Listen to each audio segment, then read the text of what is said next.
Allergy bibi. Huh? Munggo gulay. Allergy? Munggo gulay. Mo allergy ano? Ayan, hinarvest na ang buong puno ng buong puno ng ampalaya. Pati ang katawan ng dahon, tinanggal na. Tibuay, waray utanon. Ano? Ano guys? Tinanggal pati dahon, pati tangkay ng ampalaya. Ayan, pati bunga.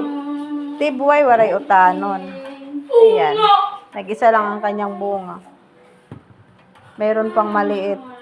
Nasali dito. Dito. Ayan. Ilalagay ko ito sa aking gulay na munggo. Lagay ko sa aking gulay na munggo ang ang ampalaya. Marupok na yan. Ayan.